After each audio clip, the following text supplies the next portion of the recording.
Masya Allah, kitabnya ini Al-Hasani. Oh, Masya Allah, kitabnya ini Arif ada saya bukan Mekah. Ahmad Qasim Rosepa. Oh, Ahmad. Kitabnya ini. Inilah Nakoba Al-Ashraf Madinah kitab. Oh, kitab semua full, ada 25.000 kitab. Semua full. Semua full 25.000 kitab. Semua sudah pernah dibaca. Assalamualaikum warahmatullahi wabarakatuh. Rahayu Nusantaraku. Saya Kanjeng Raden Mas Haryo Wirahadiningrat berada di kediaman Sayyid Anas Al-Hasani. Beliau adalah nakib pencatat nasab Nabi dari kota Madinatul Munawwaroh, di mana Rasulullah Muhammad SAW memilih untuk tinggal di akhir masa hidupnya dengan bahagia Islam jaya di Madinah, dan beliau dimakamkan di Madinah. Di ruangan lantai atas beliau ini ada sekitar 25.000 kitab. Masya Allah, beliau seorang yang alim alama. Dan pemirsa di tanah air Indonesia, saya sampaikan, kami tadi sudah berdiskusi banyak dengan beliau tentang banyak hal, tentang kaidah nasab yang benar, dan tentang sekelompok orang, golongan yang membanggakan nasabnya, berlaku rasis, tidak mencerminkan akhlak Nabi. Dan saya tidak perlu menceritakan dia siapa, karena bukan akhlak seorang dzurriyyah Nabi untuk menjelekkan orang lain. Tetapi beliau siap hadir di Indonesia untuk nanti bertemu dengan saudara-saudara keluarga besarnya, baik dzurriyyah Nabi maupun pondok-pondok pesantren di seluruh Indonesia. Beliau siap bersafari. Beliau siap untuk menjelaskan tentang kaidah nasab yang benar. Bila misalkan nasabnya dari Maroko, maka harus bisa mendapatkan isbat nasab dari Maroko. Mengaku dari Irak, maka harus bisa mendapatkan isbat nasab dari Irak. Tidak boleh distempel sendiri di Jakarta. Itu yang pertama.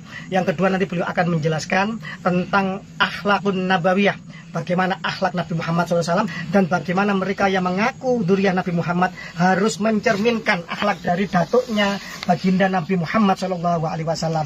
Tafadhol ya. Bismillahirrahmanirrahim. Alhamdulillah rabbil alamin, wassalatu wassalamu ala asyrafil anbiya'i wal mursalin sayyidina Muhammad wa ala alihi wa sahbihi ajma'in. سعدت في هذا اليوم بزيارة الإخوة من جمهورية أندونيسيا ومن السادة والمشايخ الفضلاء، وكانت زيارة مباركة تكلمنا فيها حول الأخلاق النبوية وما يترتب على آل بيت رسول الله، وأن النسب النبوي الشريف حينما ينتمي الإنسان إلى النسب النبوي الشريف لا بد أن تكون هذه المسألة هي مسألة تشريف، والتكليف فيها أشد من التشريف باتباع منهج خلق النبي صلى الله عليه وآله وسلم، وهو محبة الناس، الدعوة الصالحة، والتواضع مع جميع الناس، العلم، البحث والعلم في السنة النبوية وفي الشريعة الإسلامية. كل هذه هي أخلاق بيت النبوة، وأن السادة الموجودين في العالم الإسلامي هم لهم رسالة، هذه الرسالة تكون في أخلاقهم، أخلاق سيدنا رسول الله صلى الله عليه وسلم، وأن لا يكون هنالك تفاخر في الأنساب ولا تعاري في الأنساب، إنما هي محبة في الله ورسوله. وأسأل الله سبحانه وتعالى في هذه اليوم، في هذه الأيام المباركة، وفي شهر الحجة، وهم جاءوا يعني حاجين ملبيين، أسأل الله سبحانه وتعالى أن يجعل حجهم مبرورا وسعيهم مشكورا، وأشكرهم شكرا خاص على زيارتهم. والسلام عليكم ورحمة الله وبركاته. Waalaikumsalam. Syukran katsir ya.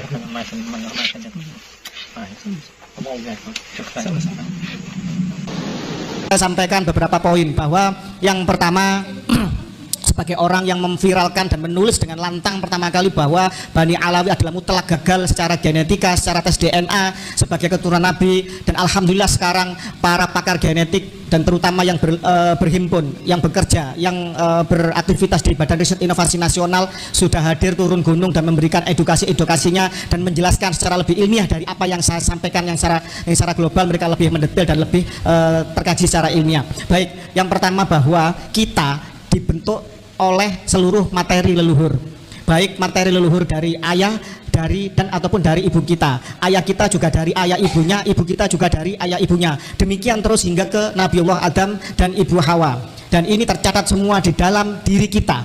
Materi kode-kode genetik seluruh leluhur ini tercatat di dalam diri kita karena kita terbentuk oleh materi leluhur. Itu yang pertama.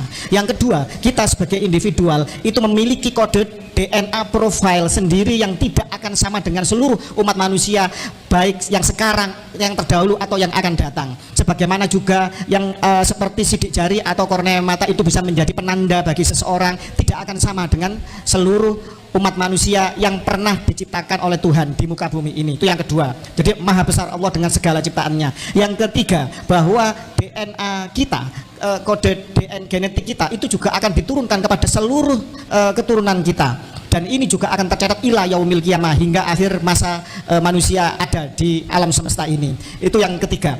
Artinya apa? Artinya di dalam DNA kita bahwa tes DNA memiliki 3 hal. Yang pertama dari garis ibu mtDNA. Ini dari ibu ke nenek perempuan ke ibunya lagi perempuan, terus demikian. Ada YDNA dari garis ayah kakek laki-laki, mbah buyut laki-laki, canggal laki-laki, seterusnya. Dan juga ada ATDNA atau autosomal DNA, di mana seluruh 23 kromosom kita akan diteliti. 3 miliar deret DNA itu akan bisa dideteksi bagaimana, apa yang terjadi, menceritakan tentang lini masa dan hal-hal dari masa sebelum kita, dari Nabiullah Adam, Ibu Hawa hingga kita yang sekarang dilahirkan. Dan sialnya Bani Alawi ini, sialnya Bani Alawi ini yang menganut rasisme dan melakukan dominasi laki-laki terhadap perempuan atau paternalistik, menganut garis bahwa nasab laki-laki adalah tersambung, tetapi nasab perempuan terputus. Dan klaim mereka yang dengan sembrono mengatakan bahwa nasab laki-laki adalah tersambung, dan klaim mereka mengatakan sebagai Al-Husaini ibni Ali bin Abi Thalib, artinya ini secara genetik mutlak gagal. Karena apa? Karena seluruh keturunan dari Rasulullah, baik dari jalur Hasan maupun Husain, yang terdata tidak pernah kosong selama berabad-abad dalam kitab nasab maupun di dalam kitab-kitab sensus di ahlul balad masing-masing negeri, itu telah terpetakan berhaplogrup J1.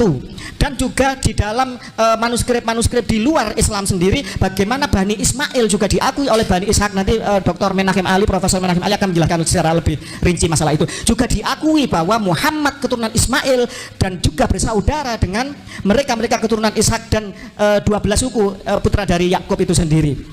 Sehingga keduanya dari Bani Ibrahim harus haplogrup J1, dan telah terpetakan bahwa Imam Ali FGC 10500 dan Imam Husain FGC 30416, dan ini tidak bisa dibantah, tidak bisa bisa dibuktikan dengan sangat mudah oleh ilmu pengetahuan. Dan tadi disampaikan oleh Kang Mas Suad bahwa Ba'alawi yang berhaplogrup G2 mutlak gagal sebagai keturunan Nabi Muhammad dari garis lurus laki-laki Muhammad bin Abdullah bin Saibah atau bin Abdul Muthalib, Ali bin Abu Thalib atau bin Imran bin Saibah. Jadi ketemunya di Saibah atau Abdul Muthalib. Artinya Rasulullah dan Ali sepupu yang garis laki-laki, maka sama haplogrupnya. Karena diambil dari garis laki-laki, maka diambil dari Husain ibnu Ali.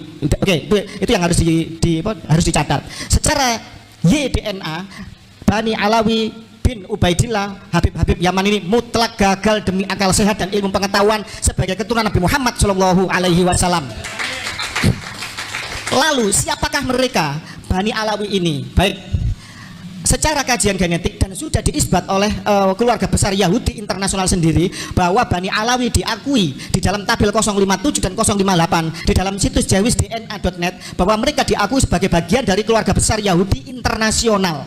Pertanyaannya, Yahudi katanya keturunan dari Yakub ibni Ishak ibni Ibrahim, harusnya kan J1. Jadi gini, Yahudi itu memiliki 3 klasifikasi atau tiga penggolongan. Yang pertama, Yahudi paternalistik yang keturunan dari 12 suku putra dari Yakub bin Ishak bin Ibrahim harus J1.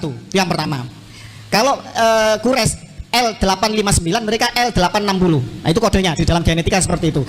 Kemudian yang kedua, ada Yahudi yang putri-putri dari 12 keturunan 12 suku ini dinikah oleh bangsa lain, kemudian diboyong ke negeri asalnya karena mereka kaum pagan, secara literasi, secara kodifikasi ajaran kalah kuat dengan ajaran Yahudi, sehingga bangsanya menurunkan bangsa Yahudi. Dan ini menjadi keturunan Yahudi, keturunan dari garis maternity atau perempuan. Ini yang kedua, tetap mereka keturunan Ibrahim tapi dari garis perempuan. Yang ketiga, ada suatu bangsa Ini dari kajian Philip Kostler, dari Ernest Renan, dari surat menyurat yang ada di dalam data dunia, bagaimana Perdana Menteri Andalusia zaman Abdurrahman ketiga, Hasdai bin Sabrut, seorang Yahudi, berkirim surat kepada seorang raja di Kaukasia bernama Yosef, mengatakan berkorespondensi, menanyakan dari mana nasabmu, apakah kau keturunan Ibrahim? Bukan, kami keturunan Nuh dari jalur Yapet kalau nggak salah. Nah, artinya ada suatu suku bangsa yang menurut beberapa versi masuk Yahudi zaman Solomon atau Sulaiman, karena saking besarnya wilayah Sulaiman takut diserbu dan dia mendiami di suatu wilayah yang basah karena ini mendiami jalur sutra, sehingga dia supaya tidak diserang dia menganut agama Yahudi. Ada juga yang mengatakan bahwa mereka masuk agama Yahudi ketika terjadi perang salib, macam-macam versi, tapi yang jelas mereka berasal dari Kaukasia, berhaplogrup G, dan setelah musnah mereka masuk ke semua etnis dan ras, dan mereka mencantolkan dirinya sebagai bagian dari keluarga Yahudi internasional. Sepatut kita pahami bahwa Yahudi dibagi menjadi Yahudi Askenazi yang tinggal di Eropa, ini Jerman ke timur, dari Jerman ke timur. Ada Yahudi Separdi yang tinggal di Iberia atau Spanyol dan sekitarnya, ada Yahudi Mizrahi yang hidup di tengah-tengah bangsa Arab, ada Yahudi Bene Koci yang hidup di India, tergantung wilayahnya, ada Yahudi Igbo Alfa yang tinggal di Afrika, ada Yahudi Kaifeng yang tinggal dinikahi oleh pria-pria Cina, haplogrupnya C. Dan ini menjadi penanda bahwa Yahudi menyebar dan bersimbiosis masuk di semua ras dan etnis. Sekarang pertanyaannya, Bani Alawi golongan Yahudi yang mana? Sialnya lagi yang kedua, Bani Alawi ini masih ras murni dari Kaukasia, sehingga mereka tak terbantahkan sebagai bagian dari Yahudi garis ke-13 dari bangsa Khazar yang pernah mendiami Kaukasia, yang ini masih secara genetik, secara YDNA hadir di Indonesia menjadi Bani Alawi ini, dan mereka telah terdata memiliki kode GPF 3296 yang ini banyak di antara keluarga besar Yahudi yang ada baik di Askenazi maupun yang lain. Itu yang penjelasan tentang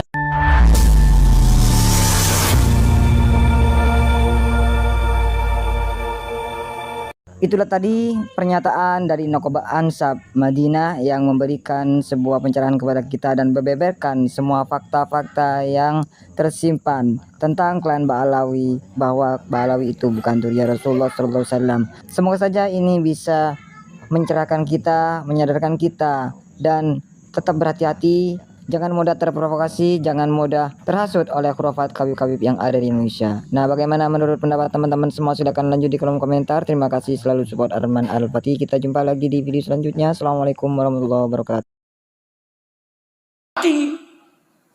Nembe geger nih.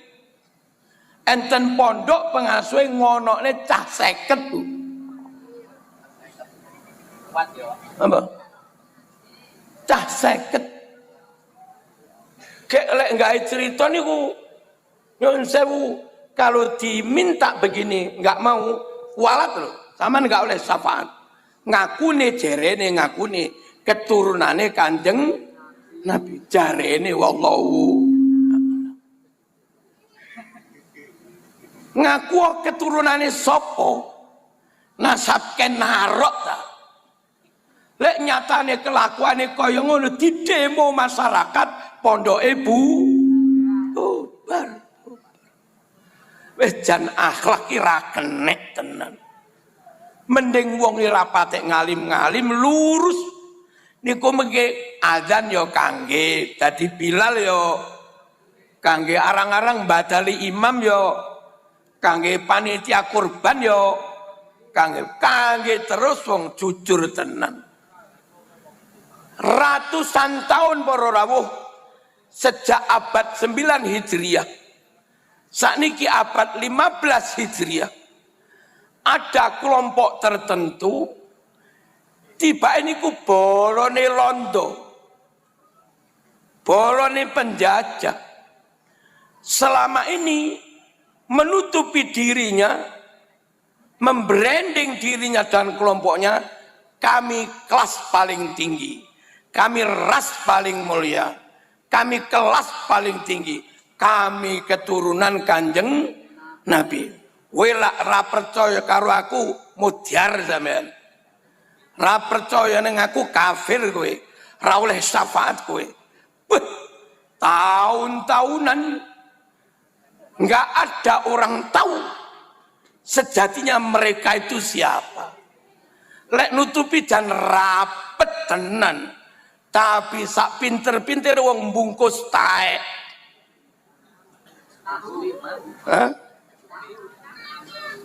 Suwe-suwe panggah mambu kana yakunu konangan ngono ki lho para sengkuni. Halo. Jantenan. Allahumma shalli ala sayyidina Muhammad. Kulai bolak-balik ketamonan wong koyok ngeten niku, njaluk yatra. Krana ngaku niki adoh Magelang. Nah kula maringi ya rada akeh wong Magelang. Damel bensin, damel etol barang. Hus.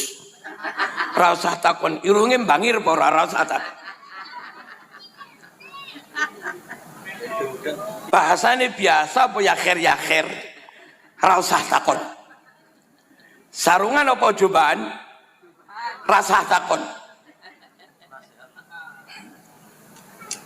Ngakune geng Magelang kula nyangoni ya kadang. Tapi pangeran iki ra kenek semono. Pangeran kok dilawan. Bolak-balik teng kula ya kula sangoni. Kebarengan tamu geng Pasuruan, Bu. Lah sitok Pasuruan, sitok Magelang, kok iso akrab? Lah kula ya curiga iki piye to? Wong Magelang karo Pasuruan kok akrab iki. Terus kula takoni Madura, saged Madura. Oneng sampeyan tenekan. Engki iki nek tangga iki. Sampeyan kenal karo iki? Ya kenal wong niku tangga. Berarti selama ini panggah konangan. Las ratusan tahun dianggap keturunane Kanjeng Nabi. Delalah kersane Gusti Allah. Usum medsos niki. Buku nasab keturunan Nabi yang di Maroko diunggah. Saged di-download. Buku nasab keturunan Nabi yang di Yaman diunggah. Buku nasab keturunan Nabi dari Turki, Iran, Suriah, Saudi diunggah teng mriki. Gus imat kami membaca kitab niku, kitab nasab sing niku. Berarti baik satu pun dari kitab nasab internasional enggak ada satu pun yang menyebut wong-wong kuwi keturunane Kanjeng Nabi. Ya rungkat. Ngono oleh wong ngapus. Aja dadi sengkuni lho. Dan sak pinter-pintere zaman bungkus panggah mampu. Allahumma shalli ala sayyidina Muhammad. Enten para rawuh. Kita niku kepingin bakdo kita sedo anak-anak uripe nggih penak. Nggih.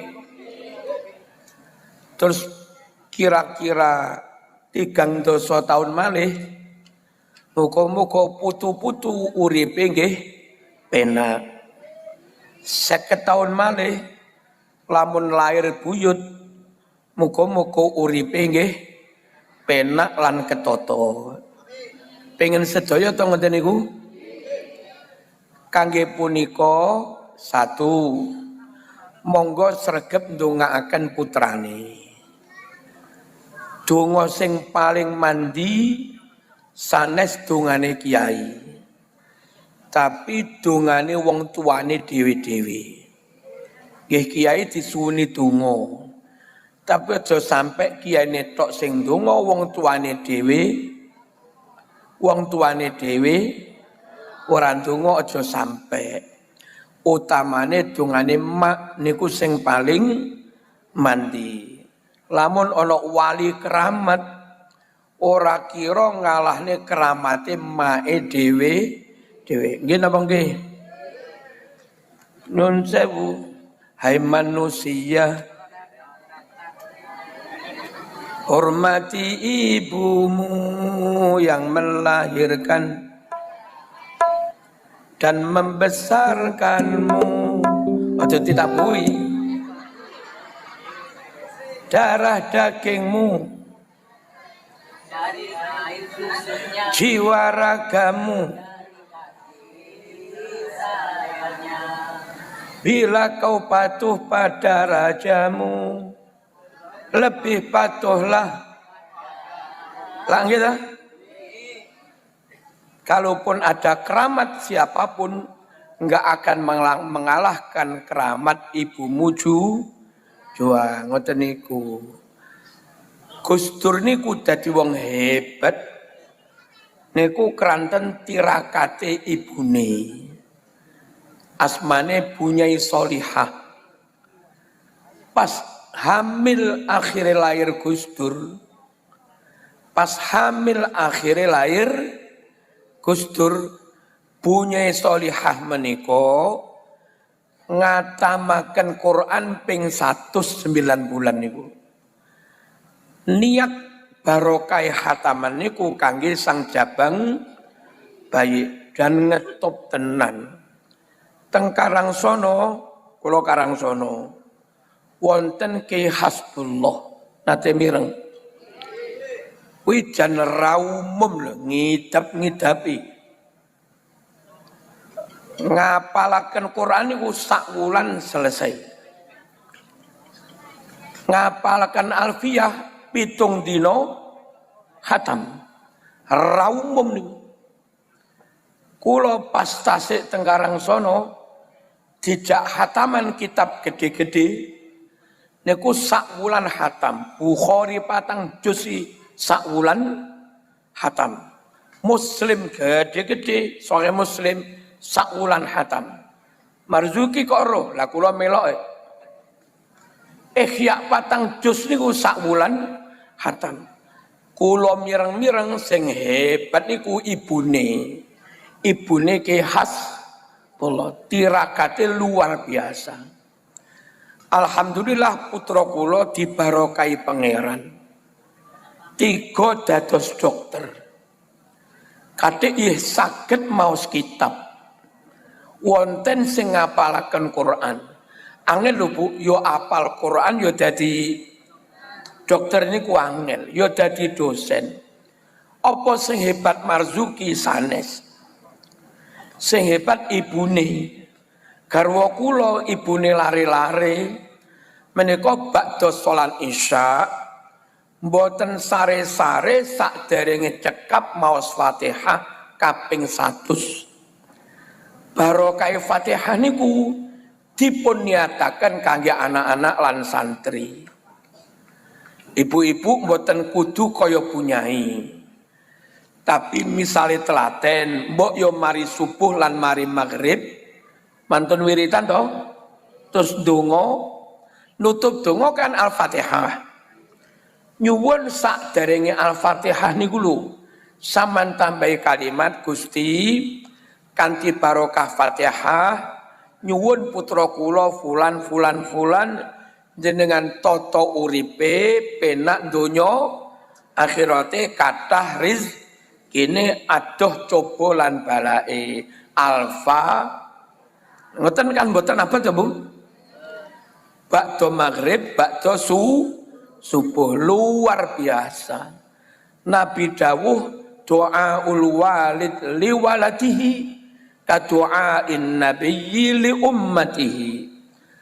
Wong tuwa ndongakne anake kuwi mandine ngungkuli, kok ngungkuli mboten mandine padha karo nabi ndongakne ummate, apalagi sing ndongakne ibuke. Siap napa mboten iki? Jenengan kudu telaten, kudu sabar. Senajan sugih sukses aja terus gak ndonga. Nyapa ndonga kowe sugih aja ngono. Saman sugih gak roh besok putumu dadi kere jangan-jangan. Kan ya iso ae ta. Kula kadang mantun pengajian beto berkat, beto jajan. Niku kadang kula wehne cah pang-pang pinggir dalan lho ngamen. Kalih kula takoni kadang, "Omahmu ndi?" Mriko. Jan kula roh biyen bae iki lho sugih. Tiba putu wis ngemis ning dalan ngono lho. Pangerane jan kuwasa tenan iso molak-malik menungso. Jadi sing sregem donga aja sing melarat tok. Sahabat pelita yang dirahmati Allah ya, keseluruhan video sudah kita simak bareng-bareng ya. Semoga kita bisa mengambil hikmah dari apa yang sudah kita tonton dan kita bisa menjadikan sebuah pelajaran, entah itu dalam hidup kita, entah dalam kegiatan kita sehari-hari, bahkan dalam bertutur kata. Banyak orang terkeliru ketika menanggapi sebuah video, banyak orang terkeliru ketika melihat ya, entah itu antara suka dan tidak suka yang namanya ketika menonton video itu pastinya sumber-sumber berita yang mungkin ada yang pro, ada yang kontra. Yang namanya berita ya pasti yaitu tadi ada pro dan kontranya, dan di sini kita tekankan apabila kita kontra ketika memberikan sebuah argumen, sekali lagi ketika kita berdiskusi itu harusnya menyatukan misi, biar apa ya, persatuan dan kesatuan kita itu tetap terjaga, sahabat pelita ya. Banyak dari kalangan kita itu ya, sekali lagi ketika pro dan kontra, yang kontranya itu karena mungkin kurang suka, yang ketika pro itu janganlah memandang atau melihat sesuatu dari kacamata Anda sendiri dan memaksakan kehendak ketika memberikan sebuah argumen. Orang ketika mencintai membabi buta itu semua yang mungkin keluar dari apa yang sudah disampaikan. Mungkin ada sosok yang mungkin dicintai ya dalam video ini. Satu contoh lah, orang-orang yang mungkin selalu memberikan ceramah dan lain sebagainya. Dan orang itu kebetulan merupakan idola ya, junjungan lah katakanlah ya, seperti itu. Sehingga apapun yang keluar dari mulutnya ataupun ucapan-ucapannya itu selalu dibenarkan, walaupun kadangkala itu ada unsur yang mungkin kesalahan ya dalam memberikan wejangan, memberikan tausiah dan lain sebagainya.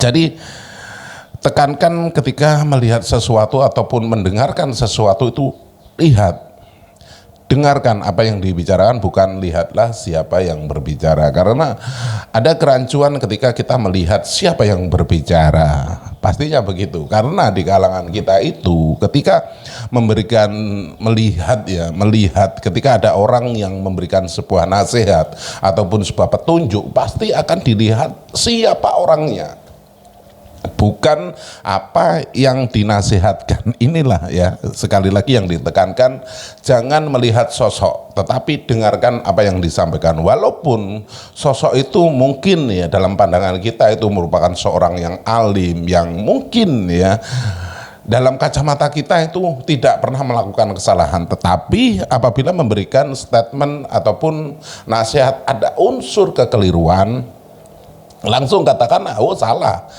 Bukan begitu ya, walaupun kita meminta nasihat, tetapi apabila nasihat itu malah menjerumuskan, kita pun bisa menolaknya, sahabat pelita ya.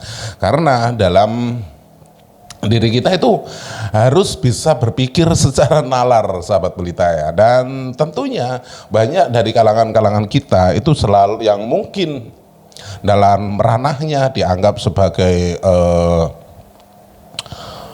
alim, ulama dan lain sebagainya, tetapi dalam konteksnya itu selalu membuat keonaran, entah itu memprovokasi jamaahnya untuk tidak setuju dengan pemerintahnya dan lain sebagainya. Kan banyak seperti itu ya, mengajak mengadu domba antar sesama. Nah, dari sinilah kita harus paham, harus jeli dan bisa mengkoreksi apa yang harus kita sortir ya, apa yang harus kita simak ya. Jadi buat sahabat pelita yang dirahmati Allah, gunakan akal pikiran yang waras, biar apa?